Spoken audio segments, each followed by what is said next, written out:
How we doing, people? This is Tommy with Tommy's Mobile Mechanics, and today I'm gonna give you some quick tips on how to get your car ready for the winter. I know with it being Houston, we don't get a lot of cold days, but we do get some, and these are just some things that you can do to get your car ready for the winter.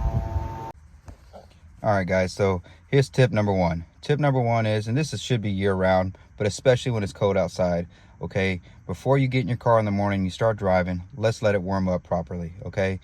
Get in your car. If you have remote start, that's a really great feature as well, but let this thing warm up for about 5 or 10 minutes.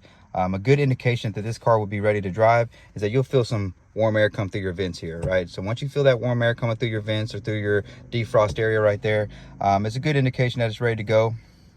So yeah, never get in your car and just start driving.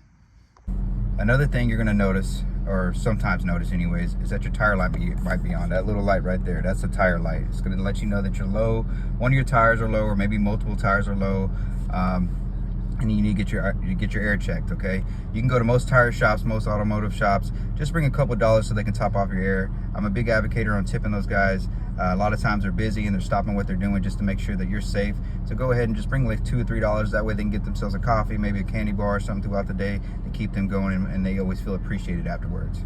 One of the most important tips I can give you is to always check your coolant level, all right?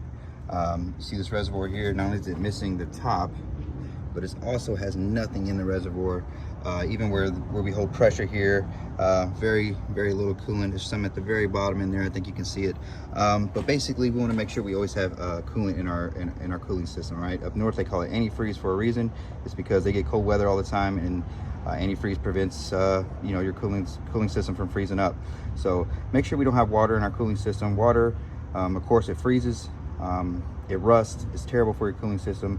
If you haven't had a coolant flush anytime recently, or if you can't remember the last time you had a coolant flush, it's probably a good time to go ahead and get that taken care of and make sure your cooling system is proper, because that's what's going to actually warm your car up every morning.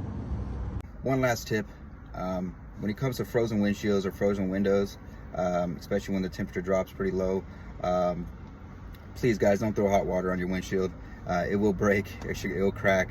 You will cause some kind of damage to your windshield. And a lot of these cars, you have rain sensors, you have all these sensors on your windshield, and they are not cheap to replace. They're very pricey. So no hot water on the windshield, guys. Just warm your car up the old natural ways. Go out there, start it. If you have remote start, that's great. If you have push start, go outside and do the push start. Just take the key fob with you and lock the doors while it runs and warms up, and do it the right way.